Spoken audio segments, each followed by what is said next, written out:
Welcome to Aspen Leading Edge. This is Patty Roberts from St. Mary's University School of Law. And today I have with me Alan Palmiter. He's the William T. Wilson III Presidential Chair for Business Law at Wake Forest Law School. He's a national and international scholar of corporate law, securities regulation, sustainable corporations, energy law, and legal valuation. Welcome so much, Professor Palmiter. Thank you.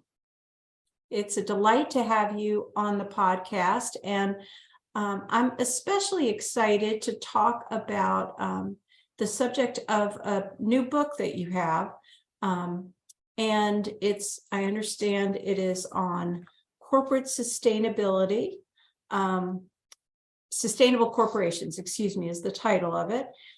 And you've included in the book synthesized readings from law, management, philosophy, psychology, sociology, and even biology, all topics that I, at least, would not have expected to find in a sustainable corporations book. So can you tell us a little bit more about the book and how you approached it in drafting?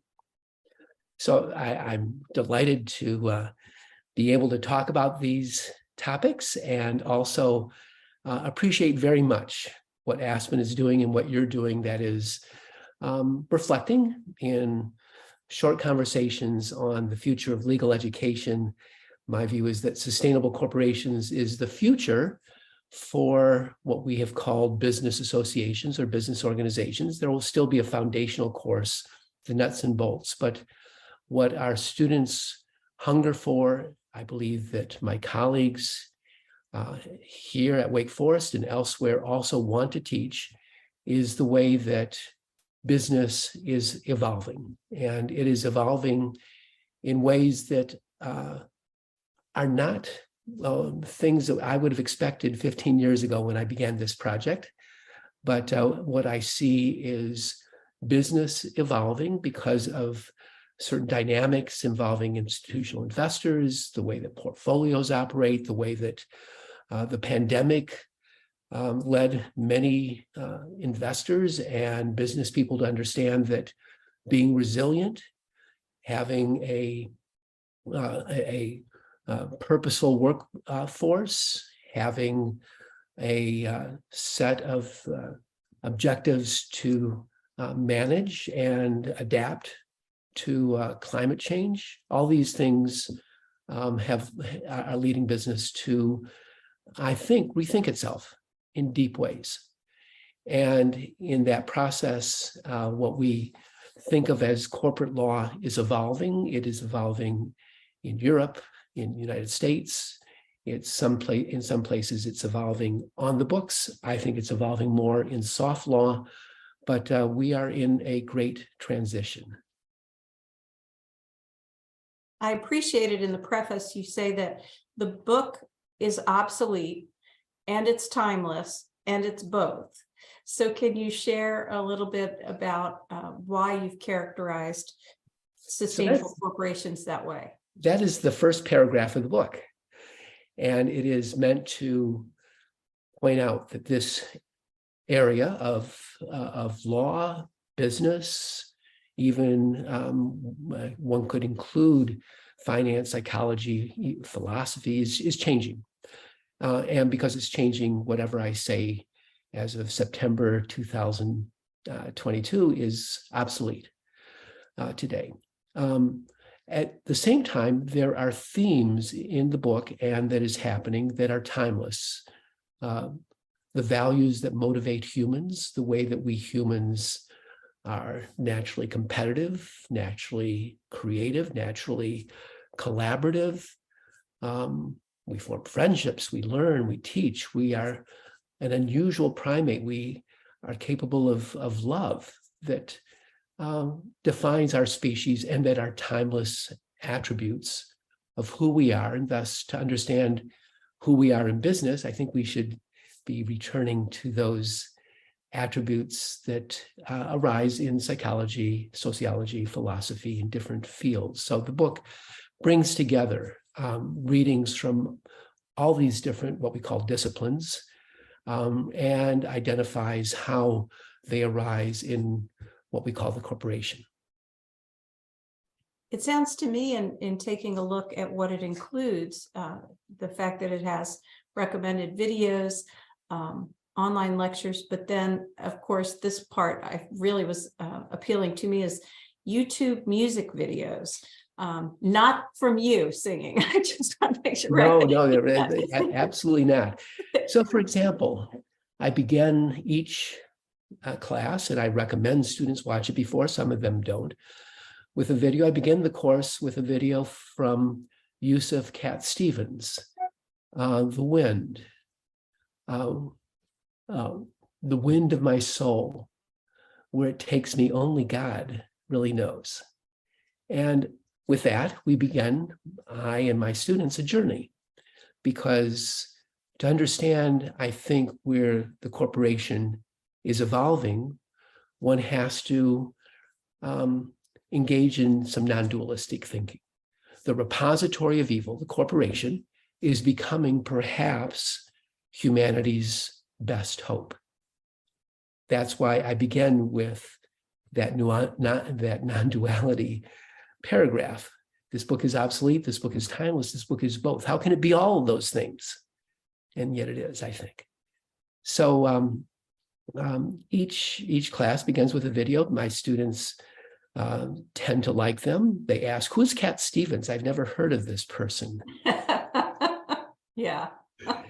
But they have heard of Jimi Hendrix, and they have heard of the Chicks, formerly the Dixie Chicks, and the videos, particularly those of the 60s that anticipated an age of Aquarius, are topical today.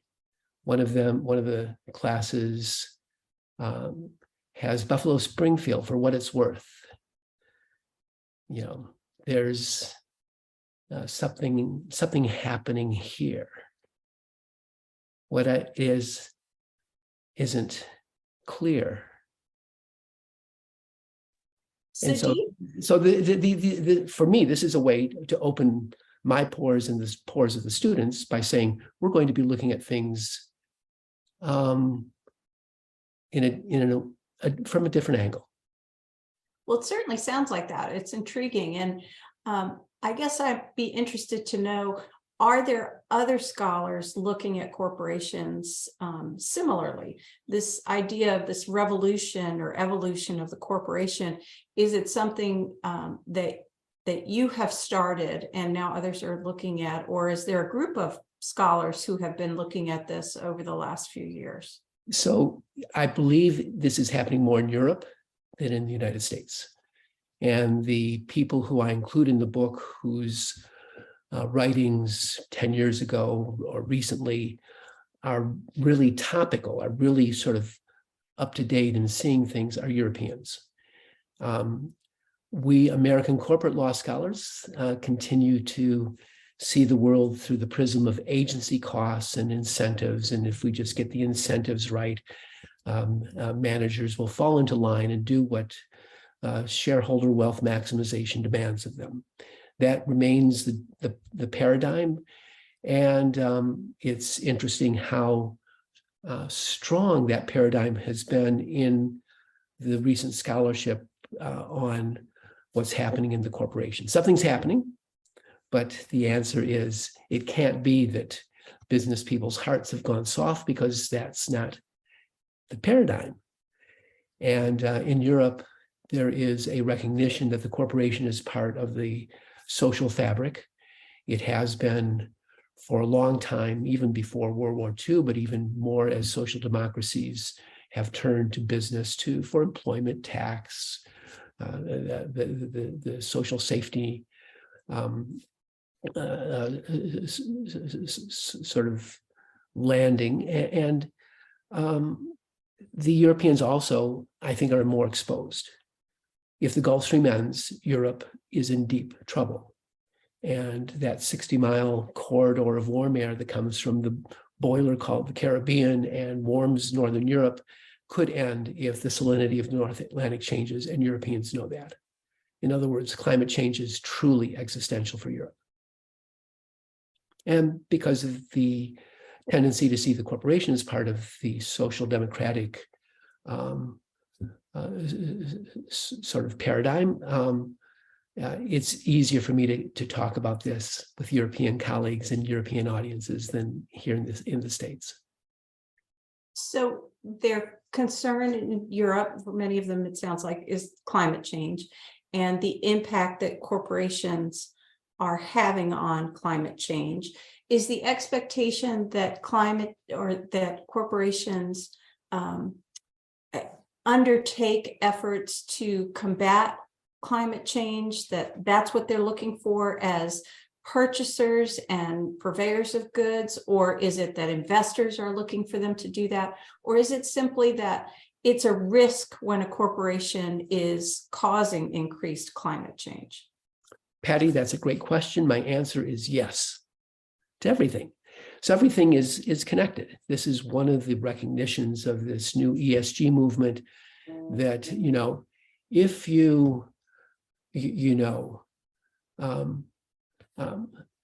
somehow acquire the world and deal with climate change, but lose your soul by forgetting about your customers, your workers, the supply chain, who you are, we've accomplished very little. And we probably can't address climate change if the workforce feels alienated and doesn't see much purpose. And this great withdrawal of Gen Z from the workforce is evidence that everybody has to be part of a kind of unified purpose. The last paragraph of the book, after talking or quoting from a Native American tribal leader who talks about how trees are all interconnected through their roots by fungi. We are all interconnected through unity, survival. All flourishing is mutual.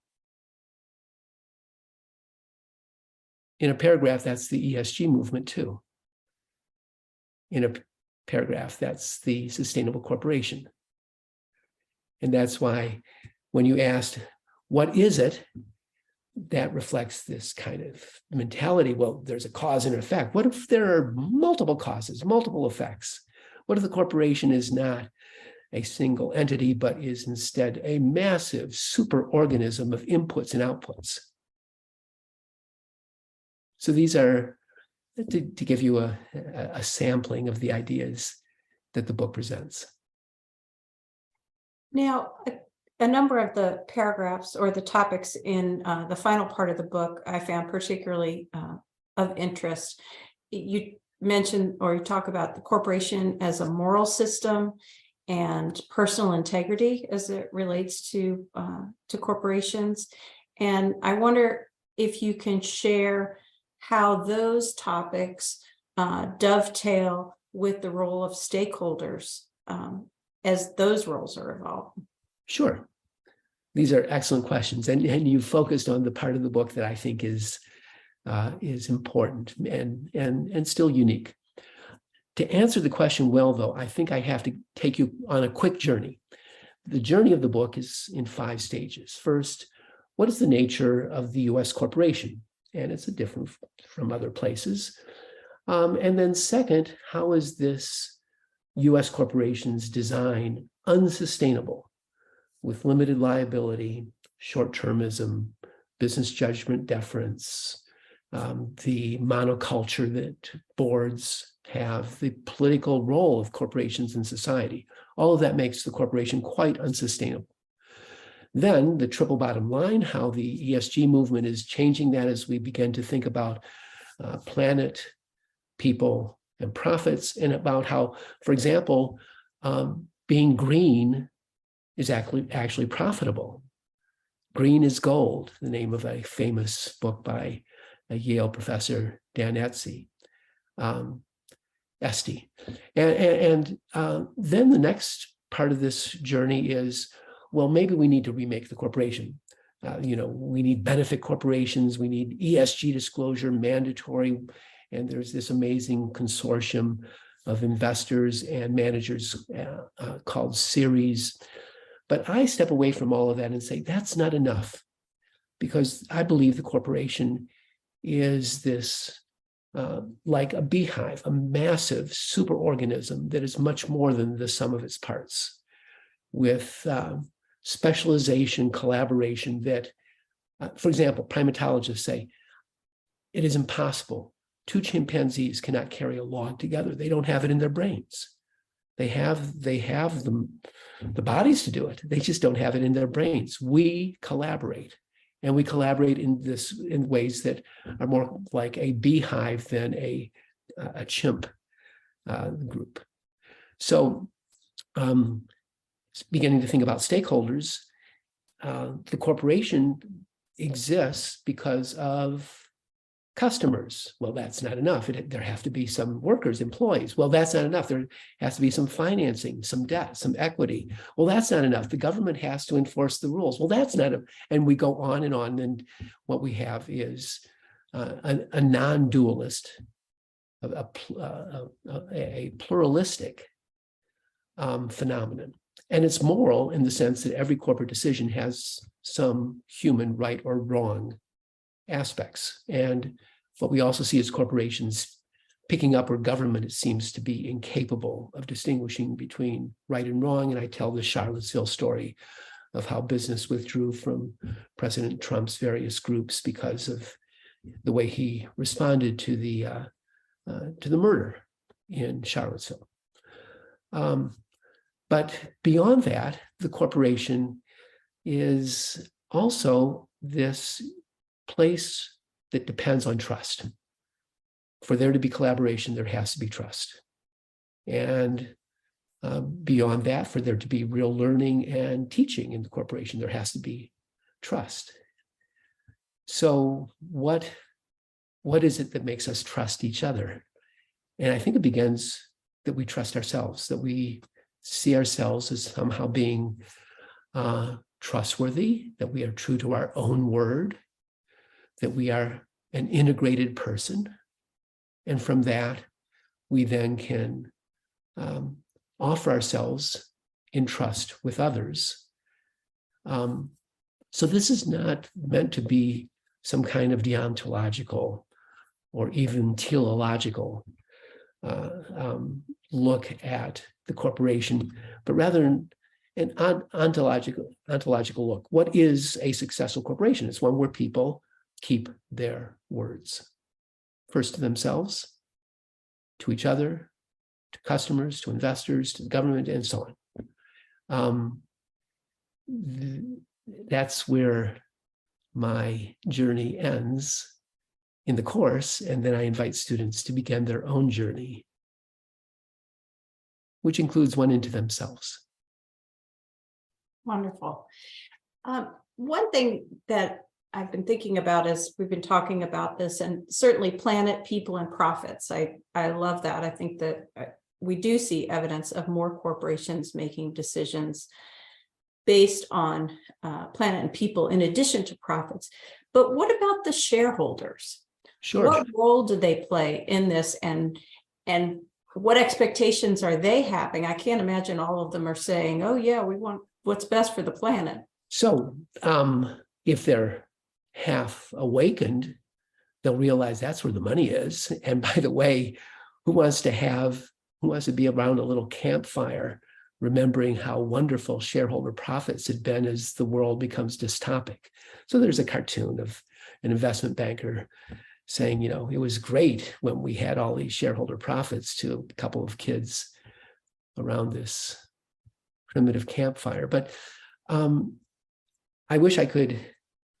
I'll ask you and everyone listening to imagine a chart that shows shareholder returns based on companies that have adopted some version of ESG, a focus on environment, social, and let's call it enlightened governance. What you discover is that you're probably below market if you're just focusing on doing nice things for people until around 2019, 2020, when all of a sudden there were glimmerings, and Deutsche Bank was the first to say it, companies that are good at CSR are more profitable. And so suddenly it is not that you do corporate social responsibility out of a sense of charity, but out of a sense of greed. Greed becomes good. And those charts began to show stronger and stronger relationship between what was called CSR, which is now called ESG, and stock performance. And that means that today, the best investment strategy to beat the market is to identify the real ESG companies. And last year, for example, I told my students, I don't think Facebook's going to do very well.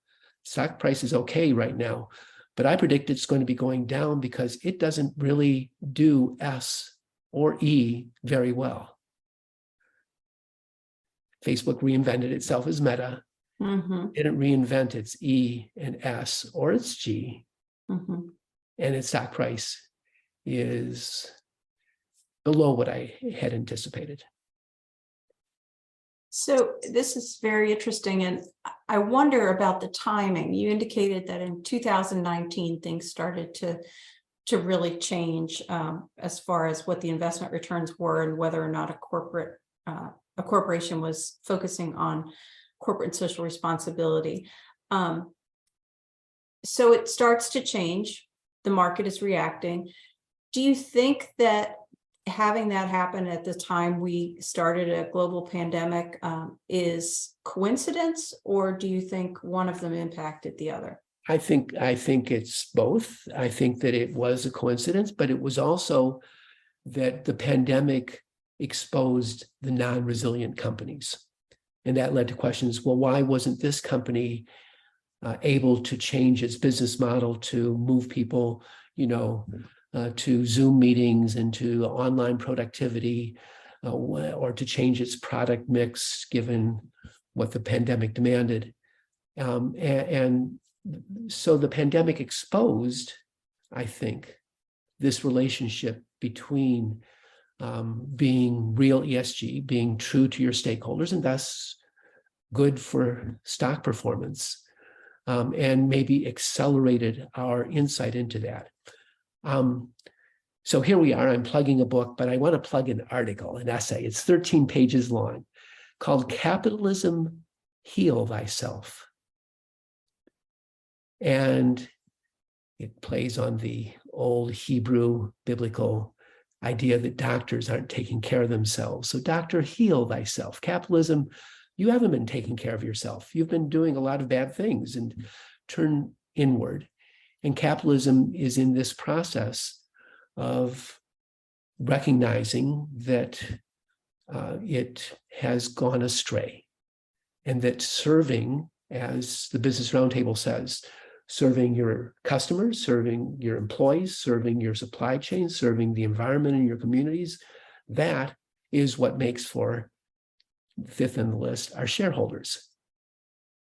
And in that short essay, I talk about a meta study from NYU that looked at something like, I don't remember, 200 different studies of whether there's a relationship between CSR and stock performance, and they were finding quite a bit of a relationship.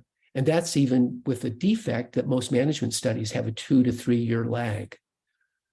So mid last year, NYU comes out with a study, and they're already finding this as of the early 2020, and it is only accelerated.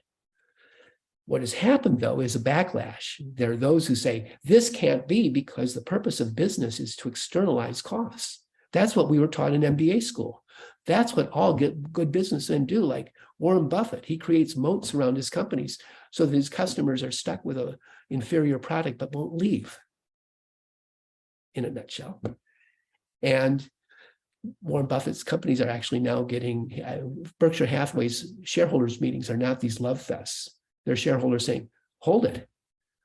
companies in our portfolio aren't doing what they're supposed to be doing. Why is that? So portfolio management is having an impact on some corporate behavior as well. Right, exactly. And in the end, you know, who are the masters of this universe that we call the economy? They're the big institutional shareholders, and especially those that have aggregated a lot of the financial power and thus voting power. BlackRock, Vanguard, and State Street together hold 20%, and that's actually probably a little bit higher, 25% of voting of US corporations. Stop and think. Name one politician that can control 25% of the vote.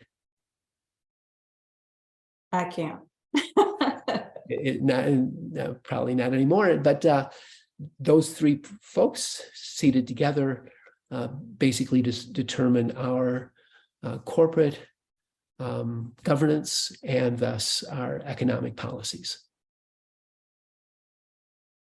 Interesting. Now, when for the use of this book, for a professor thinking about adopting sustainable corporations, this to me at least sounds like a more advanced text. Is it intended to be to work with an introductory corporations course or be an advanced course? So these are really wonderful questions. They're the questions I ask myself too. I have used this book and the text with undergraduates, MBAs, Master in Sustainability, LLMs, JDs, law students in Europe, and management students in Europe. And we all absorb this in different ways. So a JD who's taken business associations is going to recognize things and be more comfortable talking, let's say, about the SEC shareholder proposal rule and how that works. But it doesn't take long for a non-lawyer, for a management student, or even an undergraduate to say, I got it. Here's somebody with a lot of, with some stock who's able to get other people to vote on a proposal. It sounds like a referendum. I've heard of referendums before. In the end, those who have taken the course say this should be required. Some say it should be required in the first year. And I am, if nothing else, I'm an optimist about things, but I believe that once it finds its place as an elective, there will be a recognition that students can handle it earlier, and students are hungry for this. I can imagine this really excites students to think about the corporation in a new way and to think about the ways that they in their future investments, their role as lawyers, their roles as managers, that they can help to effectuate change in society through corporations. I would have come prepared, but I will attempt to summarize what one of the students said in reflection. This has been a series of awakenings. Every day has been an awakening, and now we'll see how, after we have stopped, looked, and listened, we will move to change the world. My goodness, I want to take the course now. That's I'm ready. That is extremely high praise, and I hope that your students go on to do exactly that. So this, we professors, we thrive on, this is what we think we live for. But I actually live for what will be the accomplishments of our students as they see that if they are going to make real change, it will happen in the dominant institution in the world. I now tell my students, go to big law. 10 years ago, I would never have said this. Go to big law. That's where you will make the biggest social impact. And they go, and then they get it. Yeah. And then further, I say, and what I'm doing for you in business organization, securities regulation, in this course, I'm getting you battle ready. Excellent. Well, I know that the new version of this textbook has a connected ebook, and I used a connected ebook this last term and thought it was phenomenal.